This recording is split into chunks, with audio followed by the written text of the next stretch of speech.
Hello everyone, welcome back to. आज की video के अंदर हम वेक्टर स्पेसेस, जो हमारा टॉपिक है लीनियर अलजेब्रा का, उसके सभी प्रीवियस ईयर्स क्वेश्चन डिस्कस करने वाले हैं फ्रॉम जून 11 टू जून 2019। ठीक है, तो इस वीडियो के अंदर हम अभी पार्ट बी डिस्कस करने वाले हैं। फर्दर जो हमारी नेक्स्ट वीडियो आएगी उसके अंदर पार्ट सी, यानी कि इस वीडियो के अंदर 3 मार्क्स के सारे क्वेश्चन डिस्कस होंगे। ठीक है, one by one, starting from June 11 to June 19। ठीक है, तो जो भी क्वेश्चन इजी लगे उनके आप एक्सप्लेनेशन स्किप करके डायरेक्टली आंसर देख सकते हैं, और जो क्वेश्चन आपको ना आते हो उनके आप एक्सप्लेनेशन भी सुन सकते हैं। इससे क्या होगा, आपका ये सारा का सारा जो टॉपिक है यानी कि वेक्टर स्पेसेस, वो एक ही वीडियो के अंदर रिवाइज हो जाएगा, मतलब कि पार्ट बी का, और नेक्स्ट वीडियो उसके अंदर पार्ट सी का। बाकी जैसे हमने जो वीडियोस देखे हैं उसके अंदर क्या होता है कि पूरा का पूरा एक जो पेपर है हमारे पास, चाहे उसको से जून 2015, वो पूरा का पूरा एक वीडियो के अंदर होता है। और कई बार ऐसा होता है कि हमें सिर्फ वेक्टर स्पेसेस अभी हमने टॉपिक किया या अभी हमने सिर्फ आइगन वैल्यूज टॉपिक किया है, तो हमें क्वेश्चन ढूंढने में ही बहुत ज़्यादा टाइम लग जाता है। तो इसलिए मैं इस वीडियो के अंदर, मतलब इस जो पूरी प्लेलिस्ट के अंदर जो आपको वीडियोस मिलने वाली है, उसके अंदर वन बाय वन टॉपिक्स के ऊपर क्वेश्चन डिस्कस होंगे। ठीक है, तो चलिए स्टार्ट करते हैं आज की वीडियो को। And the topic is vector spaces. ठीक है, तो चलिए देखिए, जो हमारे पास क्वेश्चन नंबर 1 है उसकी स्टेटमेंट क्या है। The dimension of the vector spaces of all the symmetric matrix of order n cross n, जहाँ पर आपको n क्या लेना है, ग्रेटर देन और इक्वल टू 2। n आपको क्या लेना है, ग्रेटर देन और equal to 2 with real entries and the trace is equal to 0। और उसके बाद आपके पास ऑप्शंस दिए हुए हैं। ठीक है, तो देखो इस क्वेश्चन को हम ऑप्शन डिस्कार्ड से करने वाले हैं, और जो क्वेश्चन पार्ट बी की ऑप्शन डिस्कार्ड करके होते हैं वो बेस्ट है, क्योंकि अगर आपको एक भी इसके अंदर से एग्जैक्ट आंसर मिल गया और अगर आपके 3 ऑप्शन डिस्कार्ड हो रहे हैं किसी भी एक एग्जाम्पल से, तो डायरेक्टली आपका आंसर ही आ जाएगा। ठीक है, सेम मेथड हम पार्ट सी के क्वेश्चन में भी काफ़ी बार डिस्कस करेंगे। चलिए देखिए, आपको क्या निकालनी है, डायमेंशन सिमेट्रिक मैट्रिक्स की, जिसके अंदर आपको क्या लेना है, n जो ग्रेटर देन और इक्वल टू 2 लेना है। ठीक है, और सारी की सारी एंट्रीज रियल लेनी है, ट्रेस लेना है इक्वल टू 0। उसके बाद आपको ऑप्शन दिए हुए हैं। ठीक है, अब देखो n ग्रेटर देन और इक्वल टू 2 है, तो चलिए n इक्वल टू 2 का ही हम एक बार एग्जाम्पल ले लेते हैं। ठीक है, यहाँ पर देखो सारी एंट्रीज रियल, मैट्रिक्स सिमेट्रिक, यानी कि जो एंट्री यहाँ पे आएगी सेम यहाँ पर आएगी। ठीक है, तो लेट से मैंने एक एंट्री यहाँ पर लिख ली a। ठीक है, तो आपको पता है कि हमारे पास यहाँ पर तो ज़रूर -a ही आएगा। क्यों? क्योंकि हमारे पास पूरा जो ट्रेस बन के आ रहा है वो क्या आ रहा है, 0। तो जो भी आप एंट्री इस डायगोनल पर लेंगे यहाँ पर क्या आ जाएगा, उसका नेगेटिव, सो डैट उनको ऐड करके ट्रेस हमारे पास 0 आ जाए। ठीक है, ट्रेस क्या होता है, सम of diagonal entries.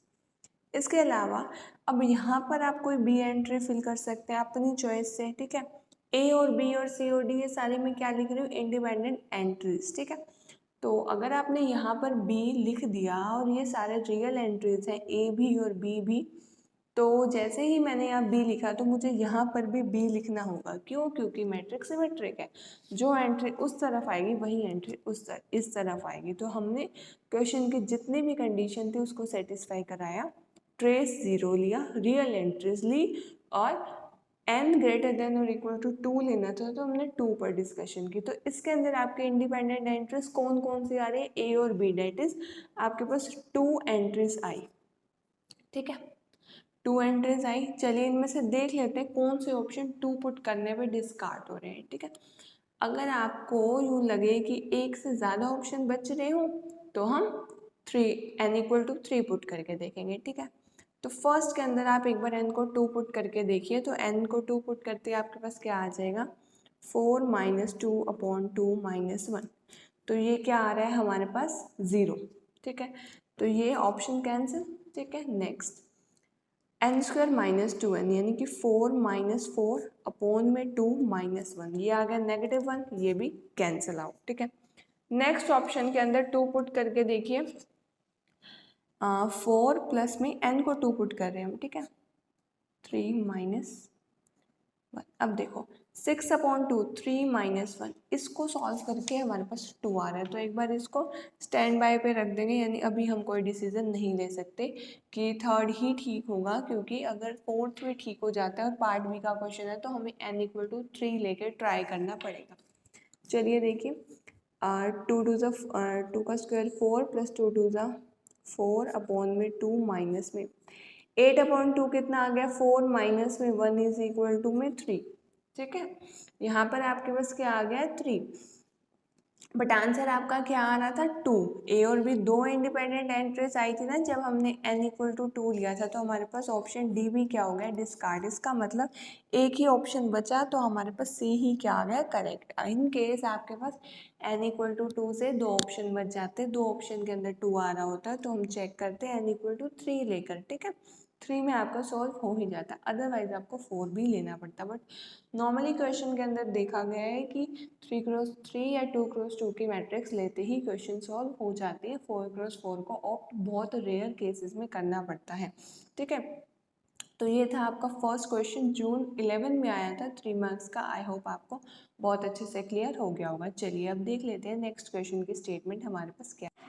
Next question आपका दिसंबर 2011 का क्वेश्चन है। स्टेटमेंट है क्वेश्चन की, let n be a positive integer and let hn be the space of all n cross n matrices। a आपके पास क्या है aij with entries in R। Entries कहाँ से लेनी है आपको R के अंदर से। कंडीशन क्या दी हुई है कि आपके पास aij इक्वल होगा ARS के, जब जब आपके पास इन दोनों की एडिशन इज इक्वल टू इन दोनों की एडिशन आए, that is whenever I + j = R + S। ठीक है, और ये I J R S very कहाँ से कहाँ तक कर रहे हैं 1 to n। ठीक है, ये कंडीशन है आपके पास इस क्वेश्चन में बहुत important. Then the dimension of H N as a vector space over R is. ठीक है, तो आपको डायमेंशन निकालनी है एच एन की। ठीक है, कुछ दिया नहीं हुआ हमें कौन सी मैट्रिक्स लेनी है, तो चलिए हम 3x3 की मैट्रिक्स ले सकते हैं, क्योंकि 2x2 से आई थिंक दो ऑप्शन बच जाएंगे, तो दो बार एक क्वेश्चन को सॉल्व करने से अच्छा हम थोड़ा सा टाइम 3x3 पर ही लगा लें। आप ऐसा भी कर सकते हैं, पहले जो काम मैं 3x3 पे कर रही हूँ वही काम 2x2 पे करें, उसके बाद अगर दो ऑप्शंस बच जाते हैं तो उसको 3x3 पे करें। मैं डायरेक्टली 3x3 मैट्रिक्स ले रही हूँ। ठीक है, अब आपको पता है पहली एंट्री क्या होती है A11, दूसरी A12, तीसरी A13, A21, A22, A23। ठीक है, A31, A32, A33। अब क्या कह रहा है ये, हमारे पास n पॉजिटिव इंटीजर था, हमने यहाँ n क्या ले लिया है 3। Let H N be the space of all the n cross n matrix with entries R। ये सारे जो हमारे पास ए आई जेस हैं हमने R से लिए हैं, रियल लिए हैं। Satisfying a i j is equal to a r s whenever i plus j is equal to r plus s, then the dimension of H n. अब देखो हमारे पास a i j is equal to a r s तब होगा जब हमारे पास i plus j is equal to r plus s. ठीक है, इनके उनके बेस में जो नंबर है उनको ऐड करने के बाद हमारे पास क्या आ जाए इक्वल। देखो यहाँ पर देखो A11 1 + 1 2, किसी का भी हमारे पास 2 सम नहीं आ रहा। ठीक है, जो बेस के अंदर रो इंटू कॉलम हम लिखते हैं तो उसका कहीं पर भी 2 नहीं आ रहा, तो ये तो अलग हो गया। ठीक है, इसके बाद देखो नेक्स्ट A12 और A21, ये हम क्या लेंगे इक्वल। क्यों, क्योंकि हमारे पास इनमें से कोई भी अगर हम एक चूज़ कर लेते हैं तो सेकंड हमें उसके इक्वल ही लिखना होगा, क्योंकि कंडीशन इस तरीके से है कि अगर हमारे पास बेस वाले नंबर्स इक्वल हैं, यानी कि 1 + 2 3, यहाँ पर भी 3 आ रहा है, तो हमारे पास वो एंट्रीज इक्वल ही होंगी। ऐसे ही हमारे पास ये भी इक्वल होंगे, ये भी इक्वल होंगे, और ये भी अकेला रह गया ये, क्योंकि इसका सम 6 आ रहा है। ठीक है, तो चलिए इसी को अगर मैं मैट्रिक्स के अंदर लिखूं, एक इंडिपेंडेंट एंट्री मैंने यहाँ पर लिख दी। जैसे ही मैंने एक इंडिपेंडेंट एंट्री बी लिखी है तो कंडीशन के अकॉर्डिंग जो एंट्री यहाँ पर है वही एंट्री मेरी यहाँ पर आएगी। ठीक है, ऐसे ही नेक्स्ट जो एंट्री मेरी यहाँ पर है वही यहाँ पर आएगी और वही यहाँ पर आएगी, क्योंकि तीनों का ही सम क्या बन रहा है 4। और कंडीशन है a i j is equal to a r s whenever i plus j is equal to r plus s. तो आई प्लस जे मेरे पास क्योंकि 4 बन रहा है तो हमारे पास ये सारे की सारी एंट्री सेम आएगी। नेक्स्ट एंट्री मेरे पास डी यहाँ लिख दिया तो यहाँ पर भी डी आएगा और नेक्स्ट ई आ जाएगा। ठीक है, 8336 आ रहा है इसके बेस के अंदर, वो किसी की भी एडिशन नहीं है तो वो अलग से आ गया। ठीक है, अब आपके पास डायमेंशन ऑफ एच एन। अब हमें इसी ये जो हमने मैट्रिक्स ली ये सारी एच एन थी क्योंकि एच एन पर ही डिस्कशन हो रही है, ये कंडीशन एच एन पर ही थी। तो इसके अंदर देखो कितनी इंडिपेंडेंट एंट्रीज आई हैं। इसके अंदर हमारे पास इंडिपेंडेंट एंट्रीज आई हैं 5। कौन कौन सी? A B C D E, 5 entries आई हैं। ठीक है, इसके बाद आप देखो हमें डायमेंशन निकालनी है। चलिए एक बार ऑप्शन डिस्कार्ड करके देख लेते हैं कौन कौन से हो रहे हैं। 3x3 है तो n हमारे पास 3 है, आंसर आना चाहिए 5। देख लेते हैं किस ऑप्शन में आंसर 5 आ रहा है। फर्स्ट ऑप्शन है n स्क्वायर, n 3 है तो 3 स्क्वायर 9 आ गया, बट हमारे पास आंसर तो 5 आ रहा है तो ये गलत। n स्क्वायर माइनस है 9 माइनस 3 प्लस 1 कितना आ गया? 7 क्रॉस। अगले में क्या आ रहा है? 2n plus 1 that is 2 into 3 plus में 1 क्या आ गया हमारे पास? आंसर 7, ये भी गलत। लास्ट ऑप्शन देखो सही आएगा क्योंकि तीनों हमारे पास ऑप्शन गलत आ गए हैं। देख लेते हैं इसको, 2 इंटू 3, एन की वैल्यू 3 है तो हमारे पास ये क्या आ गया? 5। ठीक है, आंसर क्या आ गया? 5। और हमारे पास आंसर भी 5 ही था। वैसे भी अगर आपके पास 3 ऑप्शन आपको पता लग गई गलत है तो लास्ट वाला ऑप्शन करेक्ट ही होगा। इस तरीके से हमने डायमेंशन निकाली। मेरा मेथड यही है डायमेंशन निकालने का कि डायरेक्टली मैं कुछ भी ए बी सी इस तरीके से प्लॉट कर लेती हूँ जहाँ पे सारी की सारी मेरी इंडिपेंडेंट एंट्रीज होती है और उसके बाद मैं इसको काउंट डाउन कर लेती हूँ कि कितनी मैंने इंडिपेंडेंट एंट्रीज ली है। आपका अगर कोई इससे ईजी मेथड है डायमेंशन का तो आप उस तरीके से भी कर सकते हो। ठीक है, अब हम नेक्स्ट क्वेश्चन देखते हैं। ये वाला क्वेश्चन जो हमारा था वो दिसंबर 2011 में पार्ट बी के अंदर था। नेक्स्ट क्वेश्चन जो हम डिस्कस करने वाले हैं वो जून 12 का पार्ट बी का ही है। ठीक है, तो चलिए देख लेते हैं क्वेश्चन की स्टेटमेंट क्या है। नेक्स्ट क्वेश्चन की स्टेटमेंट है the dimension of the vector space of all symmetric matrices A is equal to a j k where of order n cross n, जहाँ पर आपके पास n क्या है? ग्रेटर देन और equal to 2 with real entries a11 is equal to 0 and trace is equal to 0। Trace आपके पास 0 है। अब देखो यहाँ पर आपको n ग्रेटर देन और इक्वल टू 2 लेना है।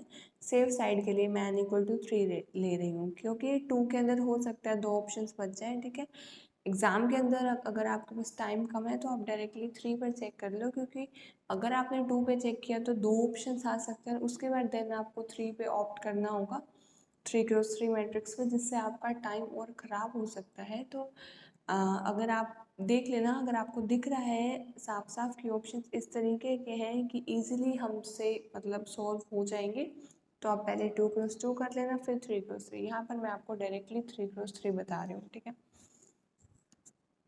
3x3 के अंदर एक बार एंट्रीज लिख लेते हैं किस तरीके की आएगी। A11 A12 A13 A21 A22 A23 A31 A32 A33। ठीक है, अब इसके बाद देखो हमारे पास कंडीशन क्या दी हुई है क्वेश्चन के अंदर। सारी एंट्रीज रियल और A11 हमने क्या लेना है? 0। A11 हमने ले लिया 0। ठीक है, अब नेक्स्ट आप लेंगे, नेक्स्ट देखो सिमेट्रिक मैट्रिक्स है, ध्यान रखना सिमेट्रिक मैट्रिक्स भी है तो जैसे ही मैंने यहाँ पर तो 0 पक्का आएगा तो ए एंट्री मैंने यहाँ भर दी। सिमेट्रिक होने की वजह से ए यहाँ पर भी आ जाएगा। ठीक है, बी एंट्री मैंने यहाँ भर दी तो सेम बी यहाँ पर भी आ जाएगा। ठीक है, क्योंकि डायमेंशन के अंदर क्या होता है जितने आप इंडिपेंडेंट एलिमेंट्स भर सकते हैं उसके बाद आप उसको काउंट करिएगा। ठीक है, अब देखो सी यहाँ पर आ गया। अब हमें एक कंडीशन क्या दी हुई है, अब हमारे पास क्या होता है सिमेट्रिक मैट्रिक्स का बी यहाँ पर है तो यहाँ आएगा, बीच में तो नहीं आएगा ना, तो बीच में हमने नया इंडिपेंडेंट एलिमेंट ले लिया सी। अब ट्रेस 0 होने की वजह से जैसे ही यहाँ पर सी आया यहाँ पर माइनस सी आ जाएगा। उसके बाद जो खाली स्पेस बच गए वहाँ पर हमने लिख दिया डी, एक और एलिमेंट ले लिया क्योंकि सिमेट्रिक मैट्रिक्स है तो यहाँ पर बी क्या आएगा? डी। तो 4 एलिमेंट मुझे लेने पड़े, यानी कि हम चेक करेंगे ऑप्शंस में से किसका आंसर 4 आ रहा है। ठीक है, first option n² plus n -4, n square कितना होगा 9 प्लस 3 -4 अपॉन 2। मैंने यहाँ पर n स्क्वायर n कितना ले लिया 3, n स्क्वायर 9 प्लस 3 -4 कितना आ गया 12 -4 8, 8 अपॉन 2 4, यहाँ पर मेरे पास आ गया 4। ठीक है, अब यहाँ पर क्या आ गया n square minus N plus 4। अभी ये वाला ठीक है, देख लेते हैं अगर दो ऑप्शन ठीक आ रहे हो फिर हम अलग या तो 2 क्रॉस 2 पे चेक करेंगे या फिर 4 क्रॉस 4 पे। n स्क्वायर कितना है 9 -3 प्लस 4 अपॉन 2, तो ये मेरे पास कितना आ गया 9 प्लस 4 13 -3, यहाँ पर आ गया मेरे पास 5। इसका देखिए हमारे पास क्या आ गया 9 प्लस में 3 माइनस में 3 अपॉन में 2। ठीक है, n को 3 पुट करना है क्योंकि मैट्रिक्स हमने 3 क्रॉस 3 ली है, तो n क्रॉस n था, तो यहाँ पे कंपेयर करने पे हमारे पास n इक्वल टू 3 आ गया। तो ये तो 9/2 आ गया। आपको पता है कि डायमेंशन इस तरीके से नहीं आती है। ठीक है, तो ये तो वैसे ही गलत हो गया, ये भी आपका गलत हो गया। अब यहाँ पे n square minus N 9 minus N plus में 3 अपॉन में 2, ये भी क्या हो गया हमारे पास 9/2। डेट्स वाई हमने इसको भी क्या कर दिया कैंसिल आउट, यानी कि ऑप्शन हमारे पास ए क्या आ गया करेक्ट। डायरेक्टली आप ए को ठीक नहीं कर सकते थे क्योंकि अगर आपके दो ऑप्शन करेक्ट आ जाते तो आपको 2 क्रॉस 2 या 4 क्रॉस 4 पे चेक करना पड़ता। अभी फ़िलहाल आपके पास सिचुएशन इस तरीके की थी, 3 ऑप्शन गलत आ गए तो हमने डायरेक्टली ए को टिक कर दिया, बट चेक मैंने सारे किए कि कहीं पर भी मेरा नंबर ना कटे एग्ज़ाम के अंदर। कहीं पर भी आपको इस तरीके की जल्दबाजी नहीं करनी कि आपका इजी क्वेश्चन भी गलत होने के चांसेस हो जाए। ठीक है, तो अभी तक जितने भी क्वेश्चन थे वो डायमेंशन के ही थे। ठीक है, ये क्वेश्चन आपका जून 12 का था। नेक्स्ट क्वेश्चन हमारे पास दिसंबर 12 का क्वेश्चन है, फॉर्मूला बेस्ड क्वेश्चन है। देख लेते हैं स्टेटमेंट हमारे पास क्या है। क्वेश्चन की स्टेटमेंट देखिए आपके पास क्या है। वी आपके पास एक 3 डायमेंशनल वेक्टर स्पेस है ओवर द फील्ड F3। ठीक है, वेक्टर स्पेस की आपके पास डायमेंशन कितनी है 3, डायमेंशन ऑफ वेक्टर स्पेस 3। ठीक है, फील्ड आपके पास देखो क्या है F3, तो यहाँ पर 3 आ जाएगा। ठीक है, is equal to Z upon Z by Z 3z of 3 elements. ठीक है, आपको निकालना क्या है number of one dimensional subspaces of V. इसका अगर आपने ये सारा वेक्टर स्पेसेस का टॉपिक पढ़ा है तो 2 फॉर्मूलाज है उसके अंदर, उसमें से एक फॉर्मूला भी यूज़ होने वाला है कि अगर आपके पास वेक्टर स्पेस 3 डायमेंशनल दिया हो या जो भी n डायमेंशनल दिया हो तो आप किस तरीके से k डायमेंशन के सब स्पेसेस निकालते हैं। ठीक है, वेक्टर स्पेस आपके पास 3 डायमेंशनल है, सब स्पेसेस आपको 1 डायमेंशन के निकालने हैं। तो हम फॉर्मूला देख लेते हैं। सबसे पहले क्या है फॉर्मूला, v का क्या होता है हमारे पास p raise to the power n minus 1, p raise to the power n minus p up to p raise to the power n minus p raise to the power k minus 1, जहाँ पर n आपके पास क्या होता है यहाँ पर जो 3 का काम कर रहा है, जितने डायमेंशन का वेक्टर स्पेस हो, k कितना होता है जितने के आपको सब स्पेसेस निकालने हों। ठीक है, तो अपॉन में क्या आता है p raise to the power k minus 1, और ये जो है हमारे पास p, ये क्या होगी हमारे पास फील्ड की डायमेंशन।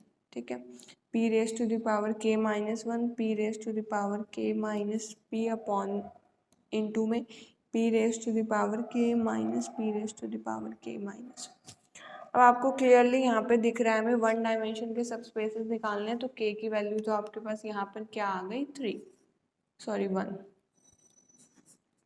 k की वैल्यू आपके पास क्या आ गई 1, तो p raise to the power n 3 raise to the power n, n आपके पास क्या है डायमेंशन, ये n है ना, जितनी डायमेंशन का वेक्टर स्पेस है वो है हमारे पास n, तो 3 raise to the power n, n यहाँ पर 3 है, 3 raise to the power n minus 1, 3 raise to the power 3 minus 3, 3 raise to the power k minus 1 तक जाना है। k कितना है आपके पास, k आपके पास इस क्वेश्चन में 1 था।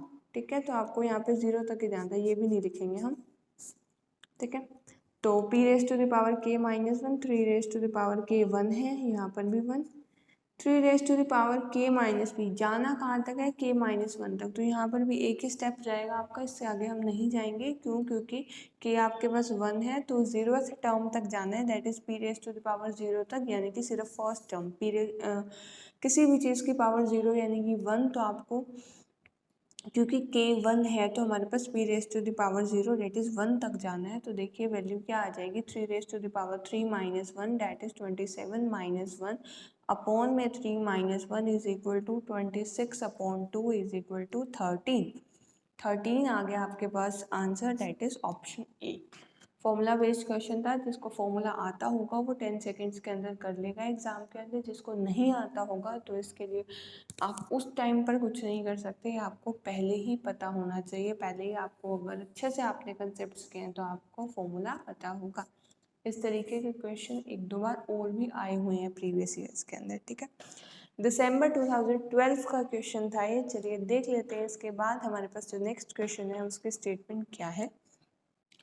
नेक्स्ट क्वेश्चन आपके पास दिसंबर 2013 का क्वेश्चन है। क्वेश्चन की स्टेटमेंट देखिए क्या है। Consider the following row vectors, 6 आपके पास रो वेक्टर्स दिए हुए हैं, R6 से लिए गए हैं, डायरेक्टली आपको दिख रहे हैं। R2 के अंदर एलिमेंट किस तरीके के होते हैं, XY। अब यहाँ पर 6 टपल के एलिमेंट्स हैं सारे, तो डायरेक्टली हमें यहाँ पर दिख रहा है कि सारे के सारे जो एलिमेंट्स हैं वो R6 के अंदर से लिए गए हैं। तो हमें डायमेंशन निकालनी है किसकी, वेक्टर्स के, spanned by these row vectors. तो इस तरीके का अगर आपके उस क्वेश्चन दिया हो तो बहुत इजी काम है, डायरेक्टली आपको रैंक निकालनी है मैट्रिक्स की। चलिए देख लेते हैं किस तरीके से हम निकालेंगे, ठीक है। इस तरीके का अगर मैट्रिक्स के अंदर आपको डायमेंशन वगैरह निकालना आ जाए, या यहाँ तो मैट्रिक्स दी नहीं हुई तो हम इसकी मैट्रिक्स बना लेंगे और डायरेक्टली हमें क्या निकालना होगा, उसका रैंक निकाल दो, तो भाई आपके पास क्या आ जाएगी, डायमेंशन, ठीक है। तो यहाँ पे हमारे पास 6 क्रॉस 6 की बन जाएगी 1 1 0 1 0 0, ये मैंने क्या लिख लिया, अल्फ़ा 1। अगला मैंने लिखा alpha 2 that is equal to 1 1 0 0 1 0। उसके बाद मैंने अल्फ़ा 3 लिखा 1 1 ट्रिपल 0 और 1। अल्फ़ा 4 की वैल्यू क्या आ गई, 1 0 1 1 0 0 1 0 1 0 1 0। अल्फ़ा 6 की वैल्यू मेरे पास क्या आ गई, 1 0 1 0 0 1, ठीक है। ये आपके पास आ गई वैल्यूज़, ठीक है। इसके बाद आपको क्या करना है, इसके ऊपर एलिमेंट्री ऑपरेशंस लगाने हैं और इसकी रैंक निकालनी है, ठीक है। सबसे पहले हम क्या करेंगे, इसके अंदर इन सभी को ज़ीरो बनाएंगे। किस तरीके से, जैसे कि पहला तो R1 एज इट इज़ रहेगा, ऑपरेशन क्या लगाएंगे, R2 tense to R2 minus R1, साथ में इसको भी ज़ीरो करना है तो R3 tends to R3 minus R2। Next R4 tends to R4 minus R3। Operations में यहाँ लिख देती हूँ, जो मैट्रिक्स बनने वाली है वो अलग शीट पे दिखा दूँगी। R5 tense to R5 minus R4 और R6 tends to R6 minus R, sorry यहाँ पर हर जगह R1 सब्ट्रैक्ट कर रहे हैं, R4 माइनस R1, ठीक है। तो सबसे पहले क्वेश्चन को सॉल्व करने के लिए मैंने यहाँ पर क्या किया है, एज इट इज़ आपके पास जो मेरे पास यहाँ पर मैट्रिक्स गिवन थी वो मैंने एज इट इज़ लिख दिया। मैंने ऑपरेशन क्या लगाने हैं जो मैंने उस पेज पर एज इट इज़ यहाँ पर मेंशन किए थे, डेट इज़ सभी में से मैंने क्या सब्ट्रैक्ट करना है, R1 को, ठीक है। तो जैसे ही मैंने यहाँ पर R2 माइनस R1 किया, पहली मेरे पास रो एज इट इज़ आएगी, दूसरी में से पहली को सब्ट्रैक्ट किया तो 0 0 0 माइनस 1 1 0, ठीक है। तीसरी में से पहली को सब्ट्रैक्ट किया 0 0 0 माइनस 1 0 1, ठीक है, कोई डाउट। उसके बाद नेक्स्ट के अंदर से अगर आपने R1 को सब्ट्रैक्ट किया तो आपके पास क्या आ जाएगा, 0 माइनस 1 1 0 0 0, ठीक है। R5 माइनस R1 किया तो आपके पास क्या आ जाएगा, 0 माइनस 1 1, ठीक है, minus 1 1 0। Next R6 minus R1 किया तो क्या आ जाएगा, 0 माइनस 1 1 माइनस 1 0 1, ठीक है। क्लियर, क्या आ गया आपका यहाँ पर मैंने सभी रोज में से अदर देन 1 R1 को सब्ट्रैक्ट कर दें, that is R2 minus R1, then R3 minus R2, R1, then R4 minus R1, then R5 minus R1, and at last R6 minus R1। इसके बाद मैंने क्या किया, देखो यहाँ पर अब कोई नॉन ज़ीरो एंट्री रही नहीं पहले को छोड़ के, देन इसके बाद इस रो के अंदर आओ, ये हमारे पास पहली नॉन ज़ीरो, इसके बाद वाली, इन दोनों को हमें ज़ीरो बनाना है। ऑपरेशन क्या लगेगा, ध्यान से देखो यहाँ पर, इसमें से इसको subtract, that is R5 tends to R5 minus R4। ऐसे ही R6 में लगाओगे R6 माइनस R4। ठीक है, चलिए देख लेते हैं क्या आएगा। पहली जितनी भी एंट्रीज हैं, यानी कि पहली 4 रोज मैं एक बार एज इट इज़ लिख रही हूँ, उसके बाद R5 और R6 का देख लेते हैं।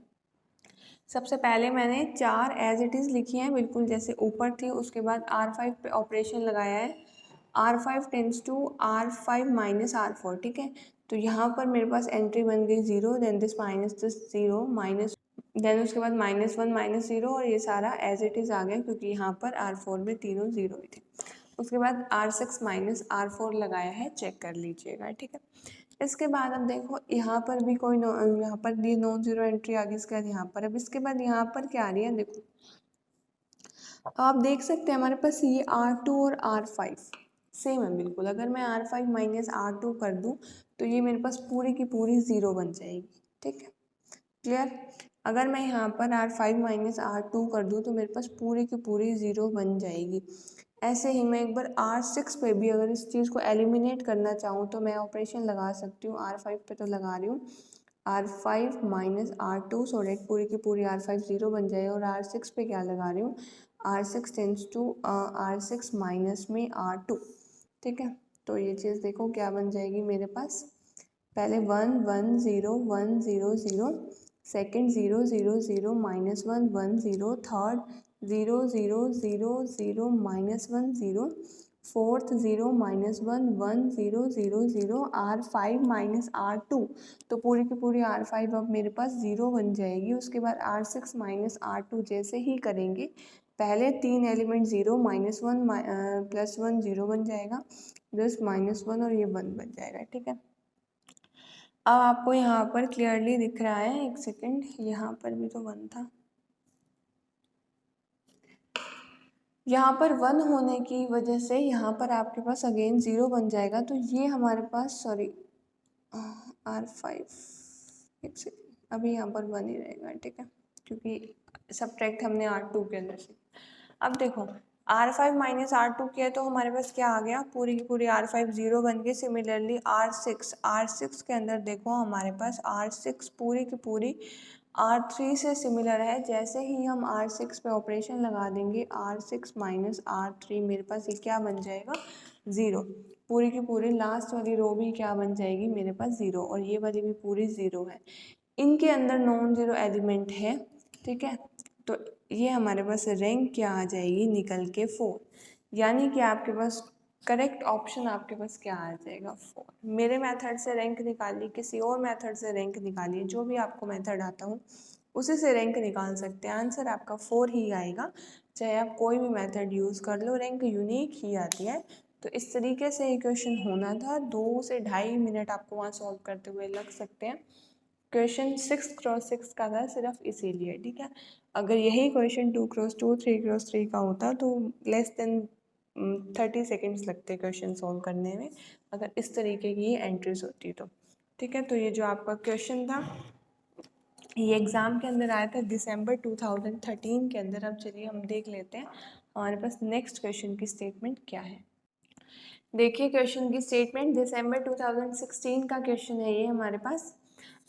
विच of the following subsets of R4 is the basis of R4। ठीक है, ये सारे के सारे आपके पास सबसेट्स दिए हुए हैं R4 के, और हमें चेक करना है इनमें से कौन से बेसिस हैं। 3 सेट्स दिए हुए हैं, B1 B2 B3, basis check करना है। बेसिस के लिए आपको क्या चेक करना होगा कि जितने भी इसके अंदर एलिमेंट्स हैं वो Li हों। ठीक है, Li हों, सारे के सारे जो वेक्टर्स हैं, अगर आप Li चेक कर लेंगे तो आपका काम बन जाएगा, क्योंकि बेसिस के अंदर Li एलिमेंट्स होते हैं, प्लस हमारे पास अगर 4 एलिमेंट्स Li हो जाते हैं, ठीक है, तो देखो बेसिस के लिए क्या है, एल आई हो प्लस स्पैन कर रहे हो, ठीक है। तो अगर 4 एलिमेंट ही मिल जाते तो ऑब्वियसली वो स्पैन तो करते होंगे। अगर 3 मिलते तो हमें चेक करना पड़ता, बट यहाँ तो चारों ही सेट्स के अंदर 4 हैं, तो इस तरीके से स्पैनिंग तो ऑलरेडी बन रही है। अगर हम एल आई मतलब कि देखो, अगर हमारे पास R4 है, ठीक है, तो डायमेंशन इसकी 4 आ रही है, ठीक है, R4 की, नॉर्मली R4 की, ठीक है, इनके भी सारे 4 हैं, ठीक है। तो मैक्सिमल एल आई बनता है ना, ठीक है, मैक्सिमल एल आई बनता है कि 4 मेंबर्स किसी सेट के अंदर और वो चारों के चारों एल आई हों, तब तो ऑब्वियसली वो स्पैन कर रहे होंगे ना, क्योंकि बेसिस के अंदर इससे ज़्यादा तो एल आई बन ही नहीं सकते, 5 का तो केस आ ही नहीं सकता, क्योंकि हमारे पास R4 के अंदर बात हो रही है। तो चलिए चेक कर लेते हैं सबसे पहले B1 को। B1 के हम एलिमेंट्स लिखेंगे, आपकी चॉइस है, आप इस तरीके से एलिमेंट्स को लिखिए या इस तरीके से, रैंक पे ट्रांसपोज का कोई भी फर्क नहीं पड़ता है, ठीक है। तो पहला एलिमेंट मैंने लिख लिया 1 0 0, नेक्स्ट 1 1 0 0, 1 1 1 0, 1 1 1 1, ठीक है। तो ये जब आप इसको देखेंगे तो मैं क्या कर रही हूँ, पहला मैंने एज इट इज़ लिख दिया, नेक्स्ट में R2 माइनस R1 का ऑपरेशन लगा रही हूँ, उसके बाद या फिर डायरेक्टली ही इस तरीके से कर लेते हैं। इसके अंदर मैंने R3 के अंदर R2 को सब्ट्रैक्ट कर दिया, तो ये आ गया मेरे पास, और R4 के अंदर मैंने सब्ट्रैक्ट कर दिया R3 को, ठीक है। तो इस तरीके से मेरे पास आ गया, ठीक है। अब हमें इसके अंदर क्या करना है, ये एल आई है, क्लियरली दिख रहा है ना आपको, रैंक 4 है, तो B1 तो आपके पास पक्का क्या बनेगा, बेसिस, ठीक है। तो जिस ऑप्शन के अंदर है ना कि B1 बेसिस ने, उनको क्रॉस कर दो। B1 तो सबके अंदर बन रहा है, तो चलिए B2 को चेक कर लेते हैं। B2 मैट्रिक्स को अगर, मतलब B2 के एलिमेंट्स को अगर मैं मैट्रिक्स की फॉर्म में लिखूं तो मेरे पास इस तरीके से आएगा, ठीक है, हुआ क्लियर। इसके बाद मैं क्या कर रही हूँ, R2 माइनस R1, पहली रो एज इट इज़ आ जाएगी, यहाँ पर 0 2 0 0, यहाँ पर 0 3 0 0 0 0 4, तो ये भी मेरे पास क्या बन गया, एल आई। मैंने क्या किया, हर रो के अंदर से अदर देन R1 को ही सब्ट्रैक्ट कर दिया, date is R2 minus R1, उसके बाद, या फिर इस तरीके से कर सकते हो, पहले R4 के अंदर से ये सब्ट्रैक्ट करो। मतलब अगर आपको सब्जेक्टिव टाइप करना हो तो आप इसको थोड़ा सा लॉन्ग कर सकते हो, लेकिन हमें नहीं करना सब यहाँ पर सब्जेक्टिव टाइप को, आपको BSc MSc में करना था, अभी आपको ऑब्जेक्टिव टाइप करना है। तो जितना शॉर्ट से शॉर्ट आपका हो सके, जितना आपके पास टाइम बच सके, आपको उस तरीके से करना है, ठीक है। यहाँ पर आपके पास B2 भी क्या कर रहा है, B2 आपके पास बेसिस बना रहा है, तो यहाँ पर ये option B1 and B3 but not B2, ये वाला जो आपका ऑप्शन है ये इनकरेक्ट हो जाएगा, ठीक है। ओनली B1 भी आपका इनकरेक्ट हो जाएगा। चलिए A और B के अंदर चेक करते हैं। जैसे ही आपका B3 का चेक होगा, आपका A और B के अंदर से कौन सा एलिमेंट कौन सा ऑप्शन करेक्ट है आपको पता चल जाएगा,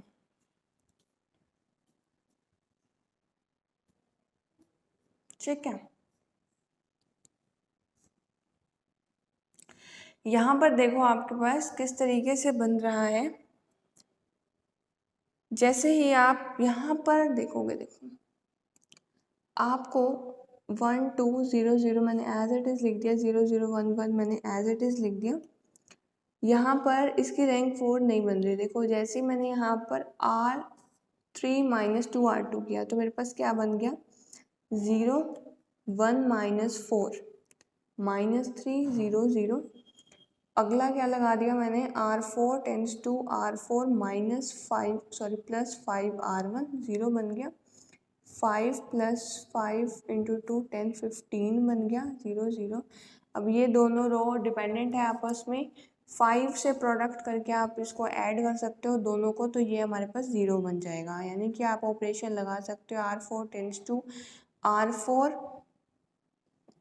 प्लस 5R3, ठीक है। तो ये आपके पास 0 बन जाएगा, तो आपके पास इसकी रैंक आ जाएगी 3, ठीक है। फुल रैंक नहीं आई तो ये हमारे पास बेसिस नहीं बन रहा, तो B is incorrect and A आपके पास आ जाएगा correct, that is B1 and B2 but not B3, इस तरीके से आपके पास ये क्वेश्चन था। यहाँ तक आपके 6 क्वेश्चन कंप्लीट हो चुके हैं। टोटल 9 क्वेश्चंस आए हुए हैं वेक्टर स्पेसेस टॉपिक के पार्ट बी के अंदर अभी तक जून 19 तक, ठीक है। तो इसके बाद जो नेक्स्ट क्वेश्चन है, चलिए डिस्कस कर लेते हैं कि उस क्वेश्चन की स्टेटमेंट हमारे पास क्या है। दिसंबर 16 में ही आया था वो क्वेश्चन भी, चलिए एक बार देख लेते हैं स्टेटमेंट। देखिए अब आपके पास नेक्स्ट क्वेश्चन की स्टेटमेंट है, which of the following sets of function from R to R is a vector space R, ठीक है। 3 सेट दिए हुए हैं, कौन कौन से, S1 S2 S3। दिसंबर 2016 का क्वेश्चन है ये आपके पास। आपको बताना है इसमें से कौन से सेट्स ऐसे हैं जो वेक्टर स्पेस बन रहे हैं। सबसे पहले देखिए इजीली जो देखो आपके 2 ट्रिक्स होती है वेक्टर स्पेस को चेक करने के लिए। एक तो एडिटिव आइडेंटिटी होनी चाहिए, ठीक है, यानी कि 0 तो ज़रूर सेटिस्फाई करना चाहिए। सेकंड हम लीनियर वाली प्रॉपर्टी चेक करते हैं। तो एक बार देखो ये जो आपके पास S2 है, क्या इसके अंदर 0 बन रहा है, मतलब कोई भी फंक्शन g ऑफ x अगर हम पुट करें तो उसकी वैल्यू 1 आ रही है, ठीक है। क्या कभी भी फंक्शन की वैल्यू इस केस के अंदर 0 आएगी, नहीं आएगी। तो एडिटिव आइडेंटिटी है ही नहीं। एडिटिव आइडेंटिटी अगर नहीं है तो हम क्या कहेंगे इसके अंदर कि ये हमारे पास वेक्टर स्पेस नहीं बन रहा। तो S2 तो नहीं बन रहा। चलिए चेक करते हैं S1 और S3 को।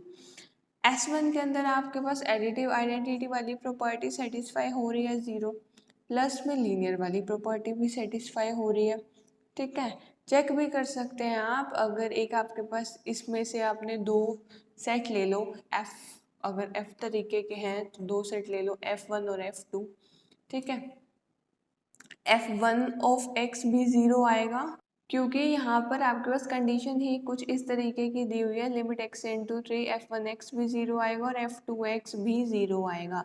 तो अगर आप इनका स्केलर कॉम्बिनेशन कर लेते हैं alpha F1 plus beta F2, वो भी आपके पास क्या आएगा, 0 ही आएगा। तो ये आपके पास बन रहा है वेक्टर स्पेस, ठीक है।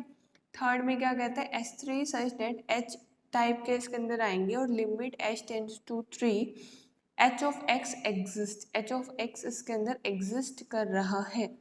अब देखो हमें अगर चेक करना है कि ये हमारे पास वेक्टर स्पेस बन रहा है या नहीं बन रहा है, तो हम किस तरीके से देखेंगे।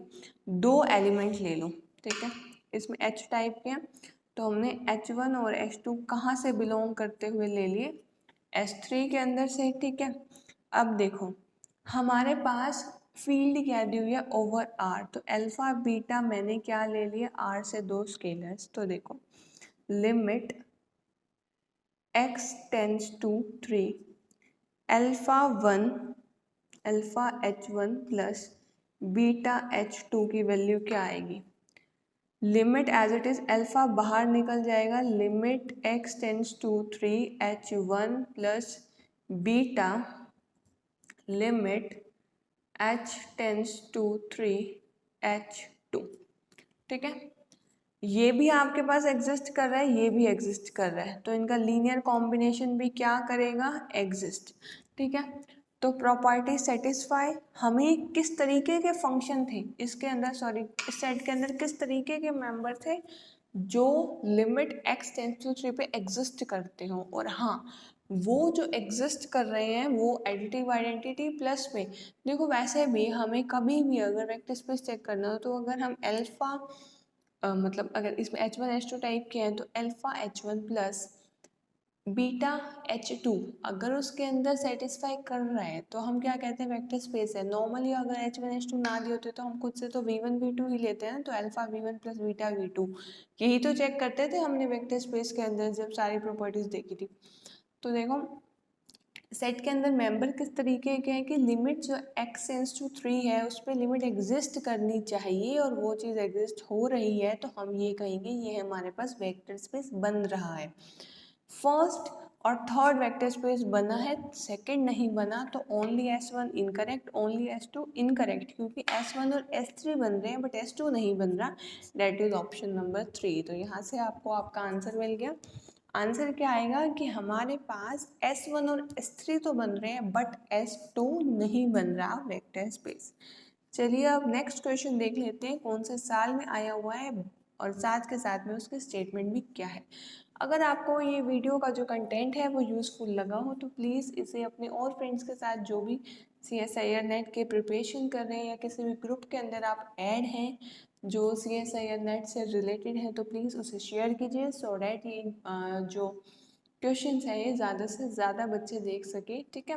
क्योंकि काफ़ी यूट्यूब चैनल्स हैं और भी, मैं नहीं कहती आप मेरे ही देखिए, बट एक जो फीचर है जो सिर्फ मेरे ही वीडियोस के अंदर है, वहाँ पर आपको क्वेश्चंस किस टाइप से मिलते हैं, वहाँ पर ईयर वाइज मिलते हैं। तो कई बार हमने एक टॉपिक किया होता है, बाकी नहीं किए होते, तो हमें क्या होता है कि उसके अंदर मिक्स क्वेश्चन आते हैं तो हमारा इंटरेस्ट नहीं बन पाता, ठीक है। मेरे इस प्लेलिस्ट के अंदर अगर आप देखेंगे तो टॉपिक वाइज ही आपको टॉपिक्स में मतलब कि क्वेश्चंस मिलने वाले हैं। एक टॉपिक किया उसके सारे के सारे प्रीवियस ईयर अगर आप साथ में ही रिवाइज कर लेंगे तो वो टॉपिक आपका इतना अच्छे से कवर होगा और साथ में आप उससे रिलेटेड कुछ भी पॉइंट है वो भूलने भी नहीं वाले, क्योंकि आपने टॉपिक किया साथ के साथ में उसके प्रीवियस ईयर कर लिया। तो चलिए देख लेते हैं नेक्स्ट क्वेश्चन की स्टेटमेंट क्या है। नेक्स्ट क्वेश्चन है आपके पास जून 18 का सिस्टम ऑफ इक्वेशंस, 3 आपके पास इक्वेशन दी हुई है, ठीक है। और इसके अंदर देखिए वेरिएबल किस तरीके से है, X, X square, X Y और वाई, ठीक है। आपको कुछ ऑप्शंस दिए हुए हैं। सबसे पहले तो हम क्या देखेंगे, हमें देखो चेक क्या करना है सॉल्यूशन, सॉल्यूशन है नहीं है, पहले तो यही देखो। और फिर जो सॉल्यूशन आया है, अगर तो नहीं आया तो अलग बात है। अगर सॉल्यूशन आ गया फिर तीनों ऑप्शन के अंदर जज किया जाएगा, कॉम्प्लेक्स है, रियल है या रेशनल है, यानी कि जो उसके मतलब जो सॉल्यूशन आएंगे वो रेशनल नंबर से आएंगे, वो रियल नंबर से आएंगे या कॉम्प्लेक्स से, ठीक है। तो पहला काम तो यही होगा चेक करना। चेक करो कि हमारे पास सॉल्यूशन आ भी रहा है या नहीं आ रहा है, ठीक है। अगर हम इसको एक मैट्रिक्स की फॉर्म में लिख लें, अगर हम इसको मैट्रिक्स की फॉर्म में लिख लें तो हम इसको किस तरीके से लिखेंगे, 1 2 3 0। यहाँ पर आपके पास x के कोफिशिएंट्स हैं, यहाँ पर एक्स स्क्वायर के, यहाँ पर एक्स वाई के और यहाँ पर y के, और यहाँ इक्वल टू के बाद का रो एक्लन फॉर्म। इस तरीके से हम इसको मतलब एक्लन फॉर्म के अंदर हम लिख रहे हैं इसको, 2 1 3 1 और यहाँ पर आपका आ गया 5 1 -1 0 1 और यहाँ पर आपका आ गया 7, ठीक है। अगर आपके पास इस वाली मैट्रिक्स की रैंक इस वाली मैट्रिक्स के इक्वल आ जाती है तो आप क्या कहेंगे कि सॉल्यूशन आ रहा है, और अगर नहीं आती तो हम कहेंगे सॉल्यूशन नहीं आ रहा। तो चलिए सॉल्व करते हैं। ऑपरेशन हम लगा रहे हैं R2 tense to R2 minus 2 R1, साथ में सॉल्यूशन लगा रहे हैं R3 tends to R3 minus R1, ठीक है। 1 2 3 0 6, ठीक है, 0 R2 माइनस 2 R1 कर रही हूँ, यहाँ पर क्या आ जाएगा 1 minus 4 minus 3 3 minus twice minus 3 1 5 minus 10 minus 4, ठीक है, सॉरी 5 माइनस 10 5 माइनस 12 आएगा। क्यों, क्योंकि यहाँ पर 5 है, इसका ट्वाइस करना है, देन उसको सब्ट्रैक्ट करना है, तो यहाँ पर 7 आ जाएगा, ठीक है। नेक्स्ट R3 माइनस R1 करना है 0 माइनस 3, इसमें से इसको सब्ट्रैक्ट किया माइनस 3, इसमें से इसको सब्ट्रैक्ट किया 1, देन उसके बाद 1, ठीक है। अब क्योंकि आपकी ये बिल्कुल इसके इक्वल आ रही है तो आपको अगला ऑपरेशन क्या लगाना होगा, R3 tends to R3 minus R2 लगाएंगे आप। देखिए आपके पास क्या बन जाएगा 1 2 3 0 और यहाँ पर 6, ठीक है।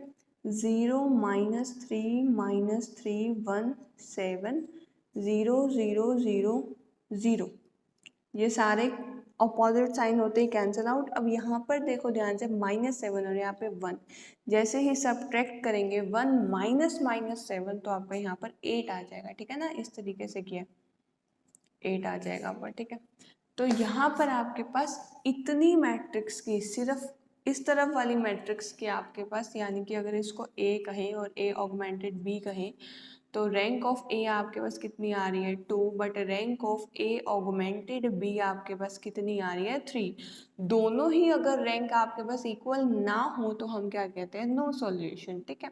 अगर रैंक इक्वल आती तब हम आगे फर्दर देखते कि सॉल्यूशन किस तरीके का है। अभी तो रैंक ही इक्वल नहीं आ रही, तो डायरेक्टली आपका जो ऑप्शन नंबर 4 है वो आ जाएगा यहाँ पर correct, that is has no solution. काफ़ी इजी क्वेश्चन था, 2 मिनट का काम भी नहीं है रैंक निकालना। इवन बस आपके दिमाग में होना चाहिए कि हाँ ऐसा क्वेश्चन है तो हम रैंक निकाल के इजीली कर सकते हैं। मेथड्स और भी है बट यहाँ पर मैंने आपको सबसे छोटा और जिसमें सबसे कम टाइम लग रहा है वो मेथड बताया है आपको। सिर्फ 3 ही स्टेप में। देखो ये चीज़ आप अगर वहाँ पर करने बैठोगे तो आपका सेकेंड्स के अंदर होगा। जैसे ही आपको वहाँ पर आप इतने ऑपरेशंस लगाने नहीं बैठोगे, वहाँ पर सिर्फ आपका माइंड के अंदर सारा काम चलना चाहिए सो डैट आपका question with in 1 to 130 minute हो जाए। ठीक है, क्योंकि 20 to 30 सेकेंड्स तो आपको ये सोचने में भी लग जाएंगे कि सारा ऑप्शन वगैरह देखने में कि कैसे ऑप्शंस हैं, क्या निकाल सकते हैं इसके अंदर, रैंक निकाल सकते हैं, कुछ और निकालना है, सिस्टम ऑफ लीनियर इक्वेशंस का क्वेश्चन है, कहाँ का क्वेश्चन है, तो ये सब जज करने में आपको थोड़ा सा टाइम लग जाएगा। ठीक है, तो ये था आपका क्वेश्चन। अब इसके बाद नेक्स्ट क्वेश्चन जो है आपका उसकी देख लेते हैं स्टेटमेंट क्या है, और वो आज की वीडियो का लास्ट क्वेश्चन होगा। देखिए नेक्स्ट क्वेश्चन की स्टेटमेंट देखो, let we denote the vector space of all real valued continuous functions on the closed interval 0 to 1। V आपके पास क्या है, वेक्टर स्पेस है किसका, रियल वैल्यूड कॉन्टिन्यूस फंक्शन का, जो किस पर हो, close interval 0 to 1। Like W क्या है, सब स्पेस है किसका, ऑफ वी स्पैंड वाई। देखो डब्ल्यू सब स्पेस है वी का, वी क्या है, वेक्टर स्पेस है किसका, रियल वैल्यूड कॉन्टिन्यूस फंक्शंस का। ठीक है, on the closed interval 0 to 1, और डब्ल्यू का सब स्पेस है जो 3 वेक्टर से स्पैन, जो 3 एलिमेंट से स्पैन कर रहा है, sine x, cos x, tangent x. और आपको डायमेंशन किसकी निकालनी है, डब्ल्यू की डायमेंशन निकालनी है। ठीक है, डायमेंशन होता क्या है, जितने भी बेसिस के अंदर एलिमेंट्स हो वो होते हैं डायमेंशन। ठीक है, यानी कि बेसिस अगर है तो बेसिस के अंदर सारे के सारे एलिमेंट्स क्या होते हैं, एल आई। ठीक है, तो चलिए एक बार मैं जो भी आपके पास एलिमेंट्स दिए हुए हैं उनका लीनियर कॉम्बिनेशन बना रही हूँ। ठीक है, आपके पास दिए हुए थे sine x, cos x, tangent x. मैंने इनको लीनियर कॉम्बिनेशन के अंदर लिखा, जहाँ पर आपके पास ये जो ए बी सी हैं ये रियल से लिए जाएंगे। रियल से क्यों, क्योंकि वेक्टर स्पेस आपके पास जिस पे डिफाइन है, जो आपके पास फील्ड थी वो आर थी। ठीक है, और अब देखो आपको 0 to 1, ठीक है, 0 to 1 के अंदर डिफाइन है, और x की कौन सी, मतलब sine x, cos x, tangent x की हमें पता किस किस पे होती है वैल्यू, 0 पे, 30 डिग्री पे, 60 डिग्री पे, ठीक है, 90 डिग्री पे, 45 पे। बट हमें ना ऐसे cos 15, cos 45 हम निकाल, सॉरी cos 45 कह रही हूँ, cos 40, cos 36 इनकी वैल्यू पता नहीं है। बेशक हम निकाल सकते हैं, अगर निकालने बैठ गए ना 36, 46 की वैल्यू तो बहुत टाइम कंज्यूमिंग हो जाएगा। तो हम उन्हीं वैल्यूज़ पर ट्राई करते हैं जो हमें पता है। हमें 0 की पता है, पाई की पता है, पर क्या हम पाई लेंगे, पाई क्या होता है 3.14। ठीक है, तो देखो सबसे पहले तो हम कह रहे हैं हमें 0 की पता है, हम कह रहे हैं हमें 30 की भी पता है। ठीक है, 30 होता कितना है, 30 कितना होता है आपके पास, पाई/6। ठीक है, ये आपके पास 1 से कम वैल्यू है, पाई की वैल्यू आप 3.14 पुट करके देख लो, जो फ्रैक्शन में आएगा 1/2 कुछ आएगा, तो 0 से 1 के बीच में। ठीक है, पाई/6 से चेक कर लेंगे। नेक्स्ट क्या है, पाई/4 डेट इज 45, ये भी आपके पास 1 से कम कम आ रहा है। जैसे ही आप इसके बाद 60 पे जाओगे डेट इज पाई/3, पाई/3 जैसे ही आप वैल्यू डालोगे 3.14/3 आपका 1 से ज़्यादा आ जाएगा। तो ये मत लेना आप, यही वैल्यू ले लेना। 3 कौन कौन सी, इन पे आपको पता भी है वैल्यू कौन सी है। अब आपको इतना पता लग गया होगा कि हमने 0 to 1 का क्या यूज़ किया है। यहाँ पर आपने पहले ये देखना है वैल्यू आपको साइन कोस टेंजेंट में पता किसकी है, टेबल से खुद मत निकालने बैठ जाना। 36, 46 की बहुत टाइम लग जाएगा। ठीक है, तो इसके बाद देखो 0 पे चेक करते हैं। जैसे ही 0 पे चेक करोगे, x की वैल्यू 0 पुट करोगे तो आपके पास क्या आ जाएगा, a sine x, a into sine 0 0 plus b into cos 0 b, tangent 0 0 is equal to 0। यहाँ से आपके पास b 0 आ गया। ठीक है, b आपके पास आ गया 0। अब पाई/4 पे चेक करो। ठीक है, पाई/4 पे साइन एक्स, कोस एक्स कितने होते हैं, 1/√2, और टेंजेंट x होता है 1। ठीक है, x इज इक्वल टू पाई/4 पे जैसे ही चेक किया, a into sine X a/√2 plus a into cos 45 b/√2 plus c is equal to 0।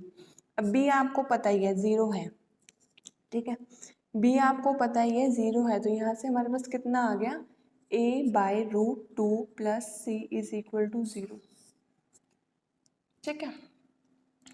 यहाँ से अगर हम c की वैल्यू निकालें तो -a/√2 ठीक है। अब इसके बाद हमारे पास क्या आएगा, इसके बाद हमारे पास आएगा a निकाल लिया, सॉरी b निकाल लिया और c की वैल्यू निकाल ली a की टर्म्स में। अब इसके बाद देखो हमारे पास जब मैं x इज इक्वल टू π/6 डालूंगी तो मेरे पास साइन x, देखो ये चीज़ तो 0 है b वाली, तो इसको तो कोस की वैल्यू तो बेशक पुट मत करो, a साइन π/6 आएगा, b 0 है उसको छोड़ो, c टेंजेंट π/6 आएगा और उसको रखेंगे equal to 0, a sine π/6 a into 1/2 a/2 plus में c इंटू c की वैल्यू भी मैं क्या कर रही हूँ, इन टर्म्स ऑफ a डाल रही हूँ, ठीक है, -(a/√2), ये तो c की वैल्यू डाल दी, टेंजेंट π/6 की वैल्यू होती है हमारे पास 1/√3 इज इक्वल टू 0, ठीक है। a की वैल्यू मेरे पास क्या आ जाएगी, 0। सॉल्व करके देख लो, सारा एलसीएम लेके वहाँ पे भी जाएगा तब भी आपके पास a की वैल्यू क्या आ जाएगी, 0, ठीक है। ये मेरा a है, कहीं आप इसको 0 मानो, a की वैल्यू मेरे पास क्या आ गई, 0, a की वैल्यू 0, b की 0, पुट करो इसके अंदर a की 0, तो c की भी वैल्यू क्या आ जाएगी, 0। लीनियर कॉम्बिनेशन में 3 स्केलर थे a b c, तीनों के तीनों स्केलर्स की वैल्यू हमारे पास क्या आ गई, 0। इसका मतलब क्या है, वो जो लीनियर कॉम्बिनेशन के अंदर स्केलर यूज किए गए हैं वो आपस में क्या है, लीनियर इंडिपेंडेंट, ठीक है, वो आपस में क्या है, लीनियर इंडिपेंडेंट, ठीक है। अब आपको पता है इसके अंदर हमारे पास स्पैन पूरा का पूरा जो वेक्टर स्पेस था वो इन तीनों एलिमेंट से स्पैन कर रहे हैं, ठीक है। अब अगर ये एलडी होते तो हम क्या कहते, एक एलिमेंट इसमें से हटा देते और फिर उन दो को चेक करते एल है या नहीं है, ठीक है। यानी कि हमें क्या लेना होता है, मैक्सिमल एल सेट। अब हमें पता लग गया इन तीन से तो पक्का स्पैन कर रहा है, स्पैनिंग भी है प्लस एल भी है, ठीक है। 3 एलिमेंट जो इस वेक्टर स्पेस के इस सेट के अंदर है वो एल है प्लस स्पैन तो कर ही रहे हैं, स्पैन वाली कंडीशन तो गिवन ही है, और अगर स्पैन भी कर रहे हो एल भी हो तो वो बेसिस बन जाते हैं। जैसे ही बेसिस बन जाएगा इसका मतलब क्या है, जो डायमेंशन है, डायमेंशन होता क्या है, बेसिस के अंदर नंबर ऑफ एलिमेंट्स, तो जैसे ही हमारे पास ये आ गया कि ये बेसिस बना रहा है तो इसका मतलब डायमेंशन के अंदर उतने ही एलिमेंट आएंगे जितने इस सेट के अंदर है, और इस सेट के अंदर एलिमेंट कितने हैं, 3।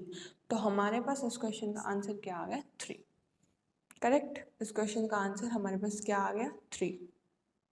सो वेक्टर स्पेसेस के आपके पार्ट बी के इतने ही क्वेश्चंस थे। नेक्स्ट वीडियो के अंदर हम देखेंगे पार्ट सी के क्वेश्चन। तो आज की वीडियो के अंदर इतना ही। आई होप आपको सारे क्वेश्चन बहुत अच्छे से क्लियर हो गए होंगे। जिस भी क्वेश्चन के अंदर आपको कहीं भी डाउट हो आप कमेंट्स के अंदर पूछ सकते हो। Thank you so much and have a nice day.